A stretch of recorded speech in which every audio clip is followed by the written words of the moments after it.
সম্মানিত জুমার মুসল্লিবৃন্দ, আজকে আমি যে বিষয়কে লক্ষ্য করে কিছু কথা বলবো মনে করে দাঁড়িয়েছি, সেটি হচ্ছে অতি সহজে আল্লাহ তাআলার সাহায্য পাওয়ার উপায়। আমরা প্রত্যেকেই নিজের জীবনে এটা চাই যে আমরা আল্লাহ তাআলার সাহায্য যেন আমার জীবনে আসে। আমরা সর্বক্ষেত্রে সর্ব অবস্থায় এটাই ভাবনা চিন্তা করি যেন আমি এই কাজটি করছি না, এই কাজে আমি আল্লাহ তাআলার সাহায্য পাই। কিন্তু আল্লাহ তাআলার সাহায্য পাওয়ার যে পথগুলি রয়েছে, যে কাজগুলি আমাদের করতে হবে, যেই বৈশিষ্ট্য নিজের ভিতরে তৈরি করতে হবে, সেই বৈশিষ্ট্য আমাদের নিজের ভিতরে থাকে না, আমরা তৈরি করি না। আমরা সর্বক্ষেত্রে এটাই চাই যে আমরা যেই কাজ করি না কেন সেই কাজ যেন আল্লাহ তাআলার সাহায্য পাই, কিন্তু পাওয়ার পথগুলি আমরা অবলম্বন করি না। আসুন কয়েকটি পয়েন্ট দ্বারা আমরা জানার চেষ্টা করব কি কাজ করলে, কি বৈশিষ্ট্য নিজের ভেতরে তৈরি করলে আমরা আল্লাহ তাআলার সাহায্য অতি সহজে পেতে পারি। যেমতো আল্লাহ তাবারক ওয়া তাআলা বলেছেন, ইয়া আইয়ুহাল্লাযীনা আমানুস্তাঈনু বিস-সাবরি ওয়াস-সালাহ, হে ইমানদার ব্যক্তিরা যারা আমাকে এক বলে বিশ্বাস করেছে তোমরা শোনো, ইস্তাঈনু বিস-সাবরি ওয়াস-সালাহ, তোমরা আল্লাহ তাআলার কাছে সাহায্য চাও নামাজ এবং ধৈর্যের দ্বারা। অত্র আয়াত যদি আমরা লক্ষ্য করি তাহলে বুঝতে পারবো যদি আমাদেরকে আল্লাহ তাআলার সাহায্য পেতে হয় তাহলে আমাদেরকে নামাজ সালাত আদায় করতে হবে এবং তার সাথে সাথে আল্লাহ তাআলার উপরে ধৈর্য ধারণ করতে হবে। আমরা দুনিয়ার বুকে যেই কাজ করি না কেন সেই কাজের জন্য আমরা তাড়াতাড়ি চাইলে হবে না, আমাদেরকে ধৈর্য ধারণ করতে হবে, আল্লাহ তাআলা আমাদের সাহায্য করবেন। আল্লাহ তাআলা বলছেন, ইন্নাল্লাহা মা'আস সাবিরিন, নিশ্চয় আল্লাহ তাআলা ধৈর্যকারীদের সাথে রয়েছেন। যদি আমরা নিয়মিত সালাত আদায় করি, নামাজ পড়ি এবং নামাজ পড়ার সাথে সাথে আমরা যদি এটা আশা করি, আমরা ধৈর্য ধারণ করি যে আমরা এই সালাত আদায় করছি, এর বিনিময়ে আমরা আল্লাহ তাআলার সাহায্য পাবো। একদিন যদি আমরা এই দুনিয়ার বুকে কোনো সাহায্য দেখতে না পাই, পরকালে গিয়ে এই বিনিময়ে আমরা জান্নাত পাবো। যদি আমরা আশা করি, ধৈর্য ধারণ করে থাকি, আল্লাহ তাআলা আমাদের হতে পারে এই দুনিয়ার বুকে আমাদের এমন কিছু দান করবে যেটা আমরা পেতে চাইছিলাম না, কিন্তু আমাদের অতি গুরুত্বপূর্ণ জিনিস ছিল। কিন্তু আমরা এই দুনিয়ার বুকে সালাত আদায় করি এবং কিছু মানুষ জিজ্ঞাসা করলে আমরা বলি আমরা সালাত আদায় করে আমরা কি পাই। যদি আমরা যে কোনো কাজ করার সাথে সাথে ফলাফল পেতে চাই তাহলে সেই ফলাফল কোনোদিন ভালো হবে না। এজন্য যে কোনো কাজ আমরা দুনিয়ার বুকে করি না কেন সেই কাজের ফলাফল আল্লাহ তাআলার উপরে নির্ভর করতে হবে। আল্লাহ তাআলার জন্য ধৈর্য ধারণ করতে হবে যে আমরা এই কাজ করেছি, আল্লাহ তাআলা আমাদের একদিন এর ভালো ফল দিবেন, এটা আমাদের বিশ্বাস রাখতে হবে। এর জন্য আমাকে আপনাকে যেটা সব থেকে বেশি গুরুত্বপূর্ণ বৈশিষ্ট্য সেটা হচ্ছে সর্বক্ষেত্রে আমাদেরকে ধৈর্য ধারণ করতে হবে। সব জিনিস অতি সহজে আমরা পেয়ে যাব এটা যদি আমরা আশা করি তাহলে সেই জিনিসটি পেয়ে যেতে পারি, কিন্তু সেই জিনিসটি ভালো হবে এটা আমরা আশা করতে পারি না। এই জন্য আমরা যেই কাজ এই দুনিয়ার বুকে করি না কেন, কাজ করার সাথে সাথে যেই বৈশিষ্ট্য নিজের ভেতরে তৈরি করতে হবে, এই কাজ করেছি, এই কাজ করার জন্য আমাদেরকে ধৈর্য ধারণ করে থাকতে হবে যে আমরা একদিন না একদিন পাবোই, আর এটা অবশ্যই এই দুনিয়ার বুকে আমরা পেতে পারি। এমতই যদি আমরা অতি সহজে আল্লাহ তাআলার সাহায্য পেতে চাই তাহলে আমাদেরকে দোয়া করতে হবে। দোয়া এমন একটি মাধ্যম যার মাধ্যমে আমরা আল্লাহ তাআলার সাহায্য পেতে পারি। যদি আমরা নিয়মিত আল্লাহ তাআলার কাছে কোনো জিনিস চাই তাহলে আমাদের হতে পারে আল্লাহ তাআলা সেই দোয়ার মাধ্যমে আমার আপনার সাহায্য করতে পারে। কিন্তু আমরা এই দোয়া আমরা এত দূরে সরিয়ে দিয়েছি, দোয়া বলে আমাদের এই দুনিয়ার কোনো জিনিস আমরা এখন ভাবি না। আমরা সালাত আদায় করি, আমরা সালাত আদায় করে মনে করি আমরা দুনিয়ার বুকে আল্লাহ তাআলার সম্পূর্ণ কাজ পূর্ণ করে দিয়েছি। তো দোয়া এমন একটি মাধ্যম যার মাধ্যমে আমরা আল্লাহ তাআলার কাছে চাইতে পারি। আমরা দুনিয়ার বুকে মানুষের কাছে এমন কিছু বস্তু চাই যে মানুষ আমাকে দিবে না, তারপর আমরা চাওয়ার চেষ্টা করি, কিন্তু যেই জায়গা আমরা পাবো সেই জায়গা আমরা কোনোদিন বলতে পারি না। এই জন্যই দোয়া অতি গুরুত্বপূর্ণ যার মাধ্যমে আমরা আল্লাহ তাআলার সাহায্য পেতে পারি। রাসূলুল্লাহ সাল্লাল্লাহু আলাইহি ওয়াসাল্লাম বলছেন, আর-দুআ হুয়াল ইবাদা, দোয়া হচ্ছে একটি ইবাদত। কিন্তু আমরা এই দুনিয়ার বুকে ইবাদত মানে কি মনে করি? যে নামাজ রোজা যাকাত, হজ, এইগুলো হচ্ছে ইবাদত। কিন্তু এই দুনিয়ার বুকে নামাজ, রোজা, হজ, যাকাত ছাড়াও যে অনেক ইবাদত রয়েছে, ইবাদত গুলো আমরা দুনিয়ার বুকে ভুলে গিয়েছি। এমতো একটি দোয়া হচ্ছে একটি গুরুত্বপূর্ণ ইবাদত, যে যার মাধ্যমে আমরা আল্লাহ তাআলার সাহায্য পেতে পারি, এই দুনিয়ার বুকে সফলতা পেতে পারি, পরকালে গিয়ে আমরা সফলতা পেতে পারি। যদি আমরা এই দোয়াকে আমরা ত্যাগ করে দিই, এই দোয়াকে ছেড়ে দিই, হতে পারে এই দোয়া না করার কারণে আল্লাহ তাআলা আমাকে আপনাকে ক্ষমা করবেন না। আমরা মানুষ বলতে আমরা প্রত্যেকেই প্রতিনিয়ত ভুল করে থাকি। যদি আমরা সেই ভুলকে স্বীকার না করি, আল্লাহ তাআলার কাছে ক্ষমা না চাই, ক্ষমা কি করে চাইবো? যদি আমরা দোয়াই না করি, তাহলে ক্ষমা কি করে হতে পারে? যদি আমরা না চাই, আল্লাহ তাআলা আমাদের কি করে ক্ষমা করবেন? আমাদের সাহায্য কি করে হবে? এমতই যদি আমরা আল্লাহ তাআলার অতি সহযোগিতা, আল্লাহ তাআলার সাহায্য পেতে চাই, তাহলে আমাদের ভিতরে যে বৈশিষ্ট্য তৈরি করতে হবে, সেটা আল্লাহ তাআলার উপরে ভরসা করতে হবে। আমরা অনেক কাজ করি এবং করার সাথে সাথে মনে করি যে কাজ অমুক ব্যক্তি করতে পারে। হতে পারে দুনিয়ার বুকে কিছু মানুষ, কিছু কাজ রয়েছে, তার মাধ্যম দ্বারা, তার দ্বারা হতে পারে সেই কাজটি। কিন্তু যদি আমরা তার উপরে যদি আমরা ভরসা করিনি যে তার দ্বারাই সেই কাজটি হবে, যদি আমরা আল্লাহ তাআলার উপর ভরসা না করি, সেই কাজ কোনোদিন সফলতা আসবে না। আমাদেরকে সে মানুষের আশা নিতে হবে, সে মানুষের দ্বারা কাজটি করাতে হবে, কিন্তু তার মাধ্যম ছাড়াও একমাত্র আল্লাহ তাআলার উপরেই ভরসা করতে হবে। তবে আমাদের এই জীবনে অতি সহজে আল্লাহ তাআলার সাহায্য আমরা পেতে পারি। যেমন রাসূলুল্লাহ সাল্লাল্লাহু আলাইহি ওয়াসাল্লাম বলেছেন, লাউ আন্নাকুম তাওয়াক্কালুনা আলাল্লাহি হাক্কা তাওয়াক্কুলি লা রুজিকতুম কামা ইরযাকুত তায়র তাগদু খিমাসান ওয়া তারুহু বিতারা। তোমরা যদি আল্লাহর উপর সত্যিকারে ভরসা করো, তবে তোমাদের রিজিক সেভাবে দেওয়া হবে যেমন পাখিদের দেওয়া হয়। আমরা জানি পাখিরা যখন সকালবেলায় খালি পেটে বের হয়, তখন তাদের কোনো ভরসা থাকে না যে আমরা আমাদের খাবার কোন জায়গায় রয়েছে। তারা একমাত্র আল্লাহ তাআলার উপরে ভরসা করেই তারা বাসা থেকে বেরিয়ে যায়, এবং সন্ধ্যায় যখন তারা ফিরে আসে, তারা তখন ভরা পেটে ফিরে আসে। কি কারণে? শুধুমাত্র আল্লাহ তাআলার উপর ভরসা করার কারণে। যদি আমরাও এই মত আল্লাহ তাআলার উপর ভরসা করতে পারি, আল্লাহ তাআলা আমাদের রিজিক যে জায়গায় লিখেছেন সেই জায়গাতে আমাদের রিজিক আসবেই। কিন্তু আমরা আল্লাহ তাআলার উপর ভরসা করতে পারি না, আমরা এই কাজে বেরিয়ে যাব, আমরা খাদ্য কোথায় পাবো? কিন্তু আমাদের শুধু আল্লাহ তাআলার উপরে ভরসা করে বসে থাকলে হবে না। যে মতো পাখিরা অনুসন্ধানের জন্য বাড়ি থেকে বেরিয়ে যায়, সেই মতো আমাদেরকে বাড়ি থেকে বেরিয়ে যেতে হবে, অনুসন্ধান করতে হবে। আল্লাহ তাআলা আমাদের কোনো না কোনো পথ দেখাবেন এই পাখিদের মতো। কিন্তু আমরা আল্লাহ তাআলার উপরে অনেকেই রয়েছে যে আমরা আল্লাহ তাআলার ভরসা করে কি করে খাদ্য পাবো? বাড়িতে বসে থাকলে খাদ্য পাওয়া যাবে না। আল্লাহ তাআলা যেমন এই পাখিরা অনুসন্ধান করার জন্য বেরিয়েছে, আমাদেরকে বের হতে হবে, খোঁজ করতে হবে, অনুসন্ধান করতে হবে। তবে আল্লাহ তাআলা আমাদের এই অনুসন্ধানে আমাদের রাস্তাকে সহজ করবেন, আমাদের পথ দেখিয়ে দেবেন, আমরা কোথাও না কোথাও রিজিক পেয়ে যাব। কিন্তু আমরা শুধুমাত্র আল্লাহ তাআলার উপরে ভরসা করে বাড়িতে বসে থাকি, কোনো কাজ করতে চাই না, এই কাজে আমাদের বরকত আসবে, এই কাজ আমাদের সাহায্য করবে, এটা করে হয় না। এমতই যদি আমরা নিয়মিত কোরআন তেলাওয়াত করতে পারি এবং আল্লাহ তাআলার জিকির করতে পারি, এই কোরআন তেলাওয়াত এবং জিকিরের মাধ্যমে আল্লাহ তাআলার কাছে সাহায্য পাওয়া সহজ হয়ে যেতে পারে। আল্লাহ তাআলা বলছেন, ওয়ানুনাজ্জিলু মিনাল কোরআন মা হুয়া শিফাউন ওয়া রাহমাতুল লিল মুমিনিন।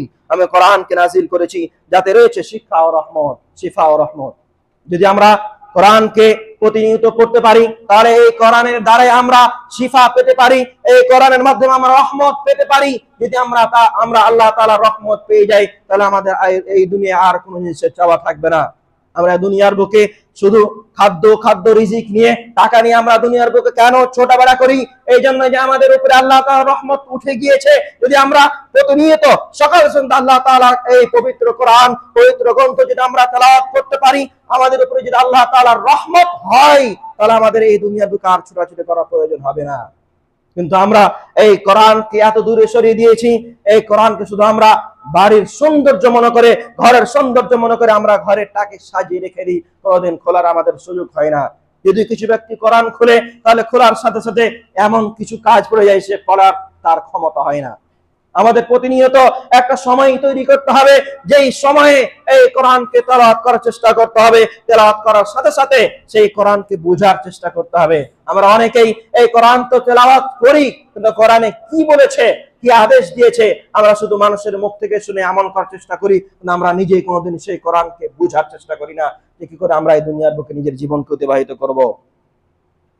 এমতই আমরা যদি আল্লাহ তাআলার উপরে সর্বক্ষেত্রে সর্বাবস্থায় ভরসা করতে পারি আল্লাহ তাআলা আমাদের কোনো না কোনো পথ দেখাবেন, যেই পথে আমরা আল্লাহ তাআলার সাহায্য পেতে পারি। আল্লাহ তাআলা বলছেন, ওয়ামান ইয়াতাওয়াক্কাল আলাল্লাহি ফাহুয়া হাসবুহ, যে ব্যক্তি আমার উপরে ভরসা করে আমি তার জন্য যথেষ্ট হয়ে যাই। এমতে আল্লাহ তাবারক ওয়া তাআলা অন্য এক জায়গায় বলেছেন, যেই ঘটনা, এটি একটি ঘটনা, যেই ঘটনাটি মুসা আলাইহিস সালাম এবং ফিরআউনের মধ্যে হয়েছিল। আল্লাহ তাবারক ওয়া তাআলা সেই ঘটনাকে সম্বোধন করে বলছেন, একদিন ফিরআউন মুসা আলাইহিস সালামকে তাড়াও করলো। মুসা আলাইহিস সালামকে ধরার জন্য, মারার জন্য, তাকে হত্যা করার জন্য মুসা আলাইহিস সালাম পালাতে আরম্ভ করলেন। এমন এক জায়গায় পৌঁছালেন, যেই জায়গায় মুসা আলাইহিস সালামের সামনে ছিল সমুদ্র, পিছনে শত্রুর দল, ডানে এবং বামে ছিল পাহাড়। সেই জায়গায় মুসা আলাইহিস সালাম বাঁচার আর কোনো পথ ছিল না। তখন সব তার দল বলতে আরম্ভ করলো, ফালাম্মা তারা আল জামাআন ক্বালা আসহাবু মূসা ইন্না লামুদরাকুন ক্বালা কাল্লা ইন্না মাইয়া রাব্বি সায়াহদিন। তার দল বলতে আরম্ভ করলো যে আমাদের সামনে তো রয়েছে সমুদ্র, পিছনে শত্রুর দল, আমাদের আর কোনো বাঁচার পথ নাই। মুসা আলাইহিস সালাম কি বলেছিলেন? ক্বালা কাল্লা, কখনো নয়, ইন্না মাইয়া রাব্বি সায়াহদিন, আল্লাহ তাআলা আমাদের সাথে রয়েছেন, আল্লাহ তাআলা আমাদের সাহায্য করবেন। আল্লাহ তাআলা তাদের মুসা আলাইহিস সালামকে সঙ্গে সঙ্গে ওহী করে বললেন, হে মুসা আলাইহিস সালাম, তুমি তোমার লাঠিটি সেই সমুদ্রের মধ্যে মারো। যখন সেই লাঠি সমুদ্রের ভিতরে মারা হলো, সঙ্গে সঙ্গে সেই সমুদ্রের ভিতর দিয়ে একটি রাস্তা তৈরি হয়ে গেল, যেই রাস্তা দিয়ে মুসা আলাইহিস সালাম এবং তার দল পেরিয়ে চলে গেল। এবং যখন ফিরআউন এবং তার দল সেই সমুদ্রের মধ্যে গেল, মধ্যবস্ত যায়, তাকে ডুবিয়ে দেওয়া হলো। যদি আমরা এই মতো করে আল্লাহ তাআলার উপরে ভরসা করতে পারি, আল্লাহ তাআলা আমাদের সাহায্য করবেন। যদি আমরা এই মতো সাহায্য পেতে চাই, তাহলে মুসা আলাইহিস সালাম মতো করে আমাদেরকে আল্লাহ তাআলার উপরে ভরসা করতে হবে। আমরা তো ভরসা করি যে আল্লাহ তাআলা আমাদের পথ দেখাবেন, কিন্তু ভরসা করার পরেও এটা আমাদের সন্দেহ থেকে যায়, সেই জায়গায় এত কষ্ট জায়গা মনে হয় হবে না। আর আমাদের ভরসা করার পরে আমাদের সাহায্য কেন হয় না? না হওয়ার মূল কারণ হচ্ছে আমাদের মুসা আলাইহিস সালামের যে মতো ঈমান ছিল, সে মতো আমাদের ঈমান নেই। যদি আমরা মুসা আলাইহিস সালাম এবং তার কওমের মতো ঈমান নিয়ে আসতে পারি, আল্লাহকে বিশ্বাস করতে পারি, তার মতো করে আমাদের নিজের জীবনকে অতিবাহিত করতে পারি, আমাদের এই মতো পথ সহজ হতে পারে, আমাদের এই মতো সাহায্য আসতে পারে। কিন্তু আমরা শুধু সাহায্য চাই, আল্লাহ তাআলার উপরে ভরসা করি, কিন্তু ভরসা করার পিছনে যে মূল কারণগুলো রয়েছে, যে শর্তগুলো রয়েছে, যে শর্তগুলো মেনে আমাদেরকে দুনিয়ার বুকে জীবন যাপন করতে হবে, সেই শর্তগুলো আমরা কোনোদিন মানার চেষ্টা করি না, সেগুলো আমরা বুঝার চেষ্টা করি না। কি করলে আমরা আল্লাহ তাআলার সাহায্য পাবো, সেগুলো আমরা বুঝার চেষ্টা করি না। আমরা শুধু সাহায্যের আশায় বসে থাকি। আল্লাহ তাআলার একদিন না একদিন সাহায্য আসবে, সেই সাহায্যের দ্বারা আমরা সাফল্য পেয়ে যাব। সাহায্য পাওয়ার জন্য সেই সবচেয়ে গুরুত্বপূর্ণ যে কথাটা আমি সর্বপ্রথম বলেছি, সালাত আদায় করতে হবে এবং ধৈর্য ধারণ করতে হবে। সেই কাজ আমাদের ভিতরে অনেক ব্যক্তির ভিতরেই নেই। আমরা সালাত আদায় করি, কিছু মানুষ এমন রয়েছে যারা শুধু সাপ্তাহিক আসি এই জুমার দিনে, কিছু মানুষ এমনও রয়েছে যারা শুধু বছরে 2 দিন, 2 ঈদের দিন আমরা সালাত আদায় করি। এই সালাত দ্বারা আপনার কোনো সাফল্য হতে পারে না। এই সালাত দ্বারা যদি আপনি আল্লাহর সাহায্যের আশায় বসে থাকেন, কোনোদিন সাহায্য আসবে না। যদি আপনি আল্লাহ তাআলার সাহায্য পেতে চাই, তাহলে প্রতিনিয়ত 5 দিন যে 5 ওয়াক্ত ফরজ সালাত রয়েছে, সেই সালাত আদায় করতে হবে। তার সাথে সাথে নবী সাল্লাল্লাহু আলাইহি ওয়াসাল্লাম দেওয়া যে নফল সুন্নাতে মুআক্কাদা গুলো রয়েছে, সেগুলো আদায় করার চেষ্টা করতে হবে। অনেক ব্যক্তি আমরা এমন রয়েছি যারা 5 ওয়াক্তের ফরজ সালাত আদায় করার সাথে সাথে আমরা মসজিদ থেকে বেরিয়ে চলে যাই। নবী সাল্লাল্লাহু আলাইহি ওয়াসাল্লাম যে আমাদের সুন্নাতগুলো দিয়েছেন, সেই সুন্নাতগুলো আমরা পড়ার চেষ্টা করি না। যদি শুধুমাত্র আমরা এই ফরজ সালাত আদায় করি, নফল সালাত, এই সুন্নাতে মুআক্কাদা যদি আমরা না পড়ি, তাহলে আল্লাহ তাআলার সাহায্য কি করে আসতে পারে? যদি শুধুমাত্র ফরজ সালাত আমাদের পড়া প্রয়োজন হতো, তাহলে নবী সাল্লাল্লাহু আলাইহি ওয়াসাল্লাম দিনে রাতে এই সুন্নাতে মুআক্কাদাগুলো কেন পড়েছেন প্রতিনিয়ত? তার জীবনের আগের পিছনের সমস্ত গুনাহকে ক্ষমা করে দেওয়া হয়েছিল, মাফ করে দেওয়া হয়েছিল, তারপরও তিনি কেন এই সালাতগুলো আদায় করেছিলেন আমাদেরকে একটু ভাবতে হবে। যদি আমরা এটাকে মনে করি যে আমাদের এটা প্রয়োজন নেই, শুধু ফরজ সালাত পড়লে আমাদের সাহায্য আসবে, আমরা জান্নাত পেয়ে যাব, সফলতা অর্জন করে নেব, তাহলে আমরা ভুল পথে রয়েছি। আমাদেরকে সাথে সাথে হতে পারে আমার আপনার কোনোদিন এমন কাজ পড়ে গেল যে কাজ আপনার এই সুন্নাত ছাড়া অনেক গুরুত্ব হতে পারে, তাহলে আপনি সুন্নাত ছেড়ে সেই কাজকে প্রাধান্য দিতে পারেন। কিন্তু আমাদের কোনো কাজ থাকে না, আমরা মসজিদ থেকে বাইরে গিয়ে আমরা কথা বলি, গল্প করি, ঘরে গিয়ে বসে থাকি, তারপর আমরা এই সুন্নাতকে পড়ার চেষ্টা করি না। এমতই যদি আমরা অতি সহজে আল্লাহ তাআলার সাহায্য পেতে চাই, তাহলে আমাদেরকে 2 রাকাত এমন সালাত রয়েছে যে এই সালাতের মাধ্যমে আল্লাহ তাআলার সাহায্য পেতে পারি, যেমন সারা আলাইহিস সালাম তার জীবনে পেয়েছিল। একটি ঘটনা খুলে বলি, তাহলে আপনি বুঝতে পারবেন। একদিন ইব্রাহিম আলাইহিস সালাম এবং সারা আলাইহিস সালাম একটি পথ দিয়ে যাচ্ছিলেন। সেই পথে একটি অত্যাচারী শাসক ছিল, অত্যাচারী বাদশা ছিল। সেই সময় এমন নিয়ম ছিল যে জায়গা দিয়ে কোনো স্বামী স্ত্রী যেতে পারতো না। ইব্রাহিম আলাইহিস সালামকে জিজ্ঞাসা করা হয়েছিল, হে ইব্রাহিম, তোমার সাথে যে মেয়েটি রয়েছে মেয়েটি কে? ইব্রাহিম আলাইহিস সালাম বলেছিল, সে আমার বোন। তারপরে সে তার কাছে ফিরে গিয়ে বলেছিল, হে সারা, তুমি আমাকে মিথ্যা প্রমাণ করো না, তাদেরকে আমি বলেছি তুমি আমার বোন, কেননা এই জায়গায় কোনো স্বামী স্ত্রী যেতে পারে না। তারপরে সে বাদশা কিছু লোক পাঠিয়ে তার স্ত্রী সারা আলাইহিস সালামকে নিয়ে আসিয়েছিল তার কাছে, এবং সেই সারা সেই সময় সে বাদশাকে বলেছিল, আমি 2 মিনিট সময় চাই, আমি 2 রাকাত সালাত আদায় করতে চাই। তিনি ওযু করে 2 রাকাত সালাত আদায় করে আল্লাহ তাআলার কাছে সাহায্য চেয়েছিলেন। আল্লাহ তাবারক ওয়া তাআলা সঙ্গে সঙ্গে তার সাহায্য করেছিল। সেই অত্যাচারী শাসক অজ্ঞান হয়ে গিয়েছিল। এই মতো করে অত্যাচারী শাসক তাকে ধরার চেষ্টা করছিল 3 বার পর্যন্ত। 3 বার সে অজ্ঞান হয়েছিল। সারা আলাইহিস সালাম তার জন্য দোয়া করেছিল, এই অত্যাচারী শাসক যদি এভাবে মারা যায়, হতে পারে আমার উপরে অপবাদ আসবে। সেই মহিলা তাকে মেরে ফেলে দিয়েছে, তাকে উঠানো হয়েছিল। সে অত্যাচারী শাসক তাকে বলেছিল, এই মহিলা তো কোনো মহিলা নয়, আমাদেরকে আমার কাছে কি এমন এসেছো? এই জন্যই তার এই অতীব জিনিস দেখার পরে তাকে হাজার আলাইহিস সালামকে তাকে দান করা হয়েছিল। যদি আমরা এই মতো করে যদি আমরা 2 রাকাত সালাত আদায় করে আল্লাহ তাআলার কাছে সাহায্য চাই, তাহলে আল্লাহ তাআলা আমাদেরকে সাহায্য করবেন। কিন্তু আমরা এই 2 রাকাত সালাত কখন আদায় করব? এই 5 ওয়াক্ত সালাত ছেড়ে শুধু 2 রাকাত সালাত আদায় করে যদি আল্লাহ তাআলা সাহায্য চাই, তাহলে সাহায্য করে দিবে? 5 ওয়াক্ত সালাত আদায় আমাদেরকে প্রতিনিয়ত করতে হবে। আল্লাহ তাআলার সাহায্য চাওয়ার পূর্বে যেই সাহায্য পাওয়ার যে উপায়গুলো রয়েছে, যেই পন্থাগুলো রয়েছে, সেই পন্থাগুলো আমাদেরকে অবলম্বন করতে হবে। যেমন বললাম, মুসা আলাইহিস সালাম ঈমান যেমন ছিল, সেমতো সারা আলাইহিস সালাম ঈমান কেমন ছিল? সারা আলাইহিস সালাম সে সময় বলেছিল, হে আল্লাহ, যদি আমি আমার লজ্জাস্থানকে তোমার নবী ইব্রাহিম ছাড়া অন্য কাউকে দিয়ে না থাকি, তাহলে তুমি এই বাদশার অত্যাচার থেকে আমাকে বাঁচাও। যদি এখন আমাদের কোনো মা কোনো বোন বলতে পারবে, যদি আমি আমার স্বামী ছাড়া কাউকে এই লজ্জাস্থানের কোনো স্পর্শ করতে দিয়ে না থাকি, তাহলে আমাকে বাঁচাও। এই কথা বলার অনেক এমন মা এবং বোন রয়েছে যাদের ক্ষমতাই নেই বলার। তারা যদি এই লজ্জাস্থান যারা কোনো গুনাহ করে না থাকে, তাহলে তাদের এমন কিছু গুনাহ হয়ে যায় তার অঙ্গের দ্বারা, যে গুনার কারণে আল্লাহ তাআলার কাছে এত জোরালোভাবে দাবি করতে পারে না। যদি আমরা এই মতো সাহায্য পেতে চাই, তাহলে আমাদেরকে নিজেকে বাঁচিয়ে রাখতে হবে, নিজের জীবনকে এত পবিত্র রাখতে হবে, তাহলে আমরা আল্লাহ তাআলার কাছে এই দাবি করতে পারি। যদি আমরা এই মতো পবিত্র রেখে, নিজে ভালো ঈমান পরিপূর্ণ রেখে যদি আমরা দাবি করতে পারি, আমাদেরও এই মতো সাহায্য করবে। কিন্তু আমরা এই মতো দাবি করতে পারি না, এই জন্যই যে আমাদের ঈমানে পরিপূর্ণতা নেই, আমরা ঈমান টিকিয়ে রাখতে পারি না, আমরা ঈমান ভঙ্গ করে দিই। এমতই আরেকটি যদি আমরা ভরসার ঘটনা শুনি, যে সময় হযরত নবী মুহাম্মদ সাল্লাল্লাহু আলাইহি সাল্লাম এবং আবু বকর সিদ্দিক যে সময় হিজরত করেছিল, হিজরত করার সময় গারে সরে যখন তারা ছিল, সে সময় কাফেররা এমন এক পর্যায়ে পৌঁছে গিয়েছিল, তারা যদি তার পায়ের দিকে দেখতো, তো নবী সাল্লাল্লাহু আলাইহি সাল্লামকে দেখতে পেত। তখন আবু বকর সেই জায়গায় ভয় পেয়েছিল। সে বলেছিল, যদি কাফেররা এখন তার পায়ের দিকে দেখে, তাহলে আমাদেরকে দেখে ফেলবে। নবী সাল্লাল্লাহু আলাইহি সাল্লাম বলেছিল, তুমি কি মনে করেছো আমরা এখানে 1-2 জন রয়েছি, আমরা এখানে 3 জন রয়েছি, তৃতীয় জন হচ্ছে আল্লাহ তাবারক ওয়া তাআলা। আল্লাহ তাবারক ওয়া তাআলা এমন করে তাদের সাহায্য করেছিল, এমন তাদের পথ দেখিয়ে দিয়েছিল, সেই জায়গা তারা পায়ে দিয়ে দেখতে পেত। এমন সময় তাদেরকে এমন জায়গা তৈরি করে দিয়েছিল, তারা দেখতে পায়নি। সেই জায়গা নবী এবং আবু বকর সিদ্দিক বেঁচে গিয়েছিল। যদি আমরা এই মতো করে নবী সাল্লাল্লাহু আলাইহি সাল্লামের মতো করে, আবু বকরের মতো করে যদি আমরা আল্লাহ তাআলার উপরে ভরসা করতে পারি, আল্লাহ তাবারক ওয়া তাআলা আমাদের কোনো না কোনো পথ দেখাবেন। কিন্তু আমরা আল্লাহ তাআলার উপরে ভরসা করতে পারি না। আমরা ভরসা করার মতো ভরসা করি না।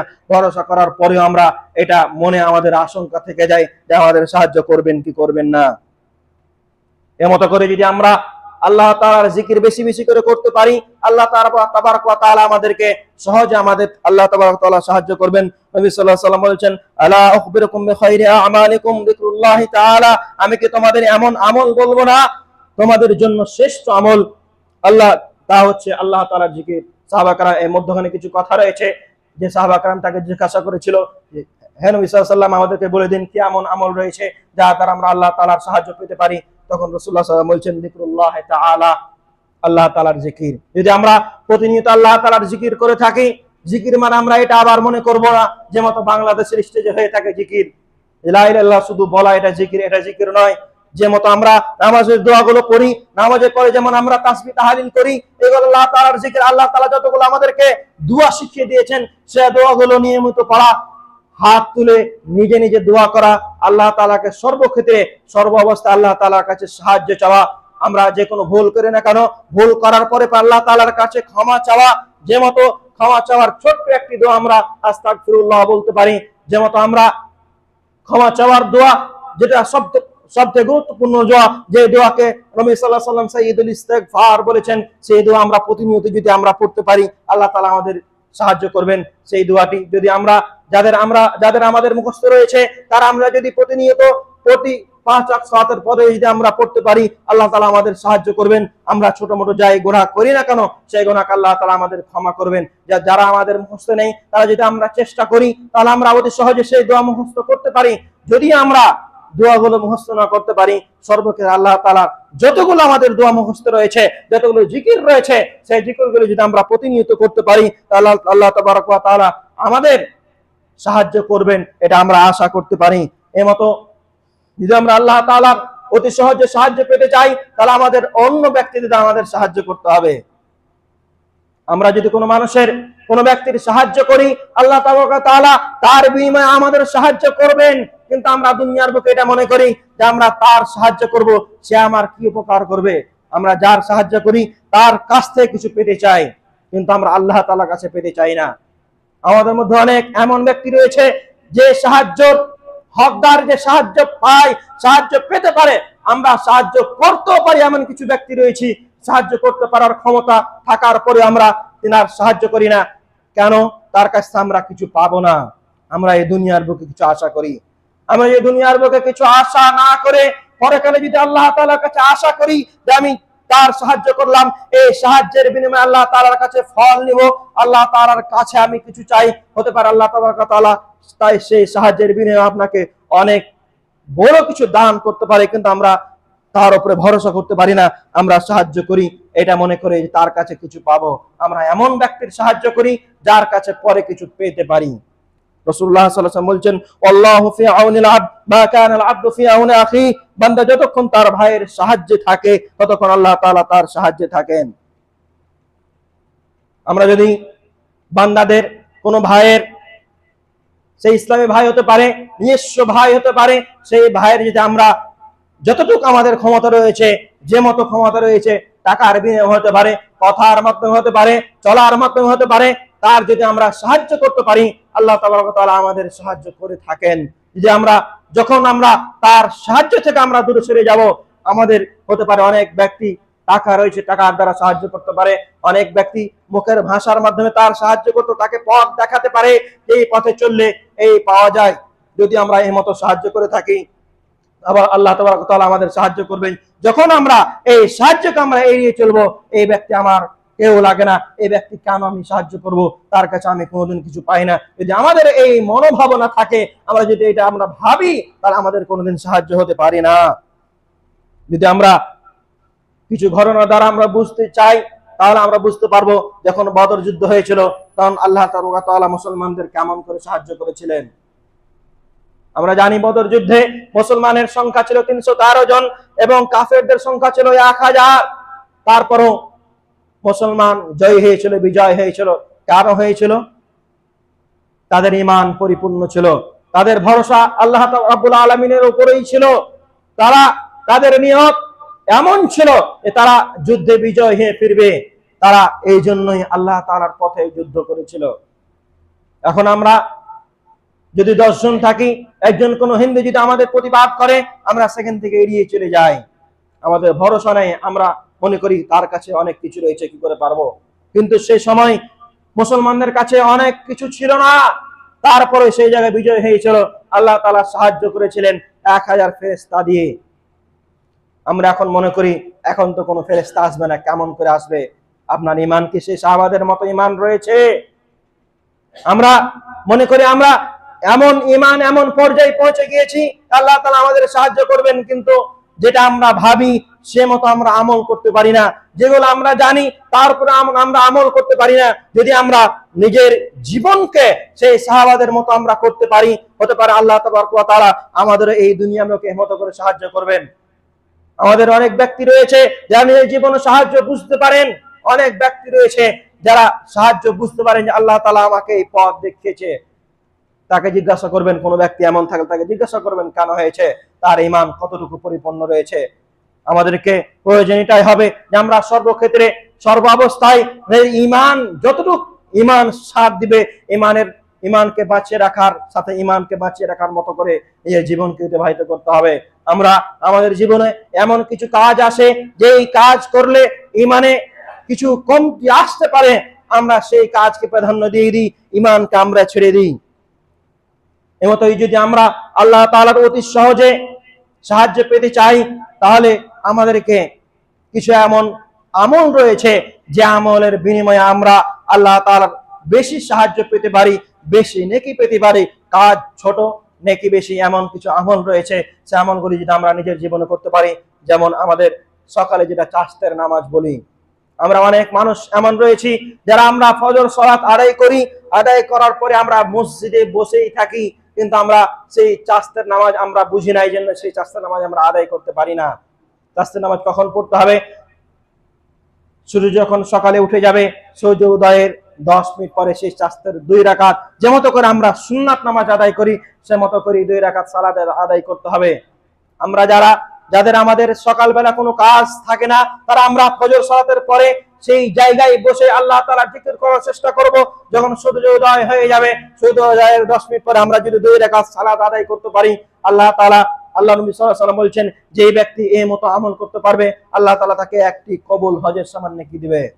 যারা আমরা হজ করেছি বা যারা আমরা হজ করব মনে করি, তারা এটা হজ তো আমরা করি, হজ আমাদের কবুল হলো কি হলো না, আমাদের হজ গ্রহণযোগ্য হয়েছে কি হয়নি, গ্রহণ হবে কি হবে না, এটা আমাদের গ্যারান্টি আমরা দিতে পারি না।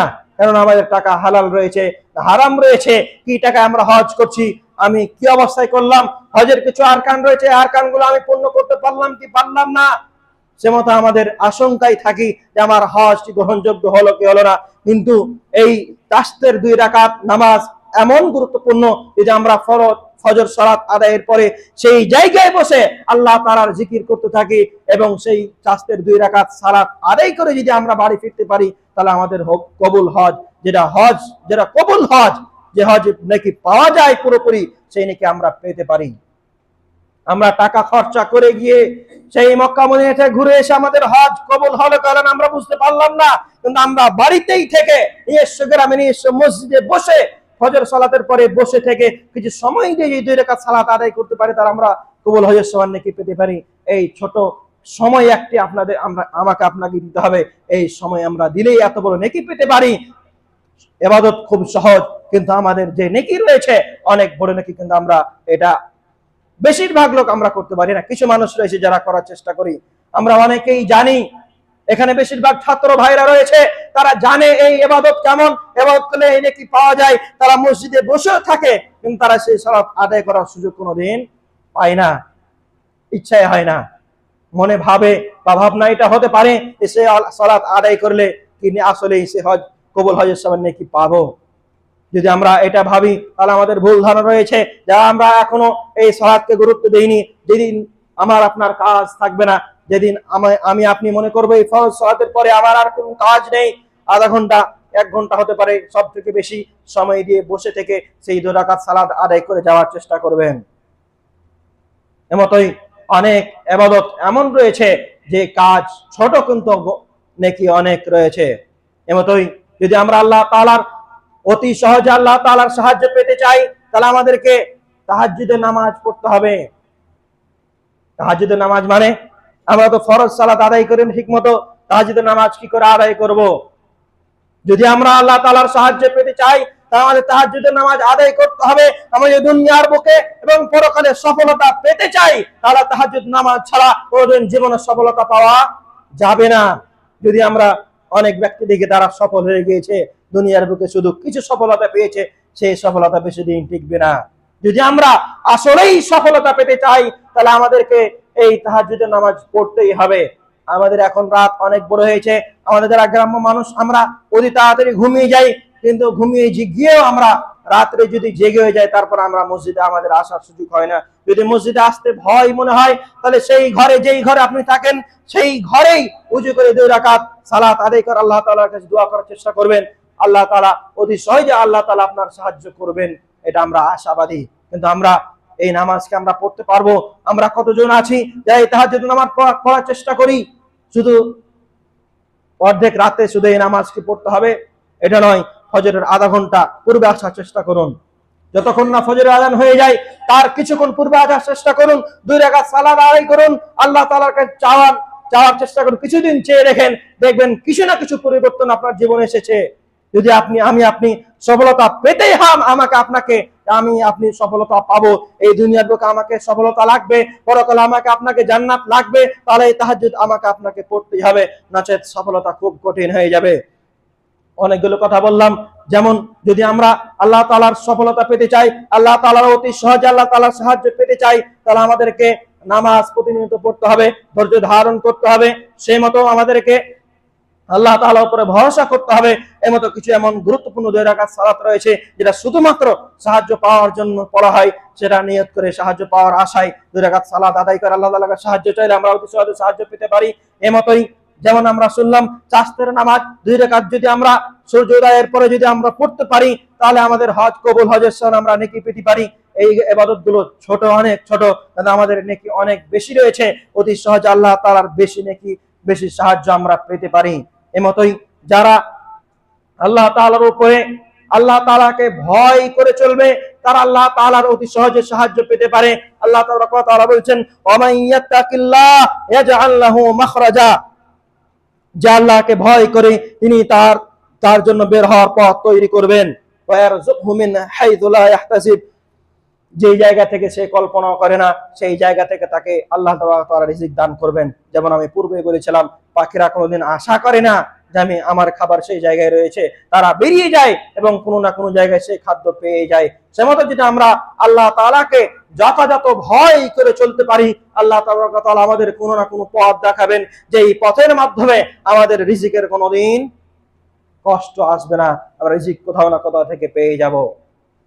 আল্লাহকে ভয় করা মানে আল্লাহ এবং আল্লাহর রাসূল যে পথগুলো দিয়েছেন, আল্লাহ এবং আল্লাহর রাসূল যা নিয়ম কানুনে দুনিয়ার বুকে দিয়েছেন, যে আদেশগুলো আমাদেরকে করেছেন, যা থেকে নিষেধ করেছেন, সেগুলো পুঙ্খানুভাবে মানা। আপনি একটি উদাহরণ দিয়ে বুঝাই, এর আগে আমি বলেছি কোন মানুষ যখন কোন রাস্তা দিয়ে হাঁটবে, সেই রাস্তার 2 পাশে যদি কাঁটাযুক্ত গাছ থাকে, সেই মানুষটি কি করে হাঁটবে? যদি কাপড় পরিধান করে থাকে, সেই কাপড়কে গুটিয়ে যাওয়ার চেষ্টা করবে যেন তার কাপড়ে কোনো কাঁটা লেগে না যায়। এই দুনিয়ার বুকে অনেক প্রকার গুনাহ রয়েছে, অনেক পথ রয়েছে, সেই পথ থেকে যেটা সত্যিকারের আসল পথ, যে পথ আল্লাহ তাআলা প্রতিদিন আমরা সূরা ফাতিহার মাধ্যমে, সূরা ফাতিহার মধ্যে একটি আয়াত রয়েছে, যে পথ আমরা চাই আল্লাহ তাআলার কাছে, ইহদিনাস সিরাতাল মুস্তাকিম, যে সঠিক পথ, সেই সঠিক পথকে বেছে আমাকে আপনাকে চলতে হবে। অনেক গুনাহ রয়েছে, সেই গুনাহ থেকে দূরে থেকে, সেই গুনাহ থেকে বেঁচে আমাদেরকে আল্লাহ তাআলার যে পথ দিয়েছেন সেই পথ আমাদেরকে চলতে হবে। তবে আল্লাহ তাআলাকে আমাদেরকে পরিপূর্ণ ভরসা, আল্লাহ তাআলাকে পরিপূর্ণ ভয় করা হলো। আমরা আল্লাহ তাআলাকে ভয় তো করি, কিন্তু ভয় করার সাথে সাথে এমন কিছু গুনাহ করে দিই, আমরা মনে করি এই গুনাহকে আল্লাহ তাআলা অতি সহজে ক্ষমা করে দিবেন। যদি আল্লাহ তাআলাকে আপনি ভয় করতাম, আমার আপনার দ্বারা কোনোদিন গুনাহ হতো না। যদি আমার আপনার দ্বারা গুনাহ হয়ে যায়, তাহলে আমরা আল্লাহ তাআলাকে পরিপূর্ণ ভয় করতে পারি না। আমরা মনে করি এই জায়গায় কোনো ব্যক্তি নেই, এই জায়গায় এই কাজ করলে কেউ দেখতে পাবে না। আমরা এটাই ভুলে গিয়েছি, আল্লাহ তাআলা আমরা যাই কাজ করি না কেন, আমরা যে অন্তরে কল্পনা করছি সেটা আল্লাহ তাআলা জানেন। সেটা আমরা যদি আল্লাহ তাআলাকে এই মতো করে বুঝে, এই মতো করে ভয় করতে পারি যে এই কাজ করছে, শাস্তি আল্লাহ তাআলা একদিন দিবেন, যদি আমরা ভয় করে সেই কাজ থেকে আসতে পারি, আল্লাহ তাআলার পথে থাকতে পারি, রাসূলুল্লাহ সাল্লাল্লাহু আলাইহি ওয়াসাল্লামের দেওয়া নীতি এবং পথে তাকে অনুসরণ করে যদি আমরা চলতে পারি, আল্লাহ তাআলা আমাদের কোনো না কোনো সহজ পথ দেখাবেন, যে এই পথ দ্বারা আমরা এই দুনিয়ার বুকে জীবন যাপন করেও আমরা অতি সহজে আমরা রিজিক পেতে পারি, অতি সহজে এই দুনিয়ার বুকে থেকে আমরা যেতে পারি এবং পরকালে জান্নাত পেতে পারি। এখান থেকে আমি আজকের কথা ইতি করছি। আল্লাহ তাআলার কাছে দোয়া করি, আল্লাহ রাব্বুল আলামিন আমাদেরকে এমন কিছু কাজ করার তৌফিক দান করো যে এই কাজের মাধ্যমে আমরা তোমার অতি সহজে তোমার সাহায্য পেতে পারি। আমিন। তাকাব্বাল রাব্বুল আলামিন। রব্বুল আলামিন তুমি আমাদেরকে আমাদের ভিতরে এমন কিছু বৈশিষ্ট্য তৈরি করা তৌফিক দান করো যেই বৈশিষ্ট্যের মাধ্যমে মানুষকে তোমার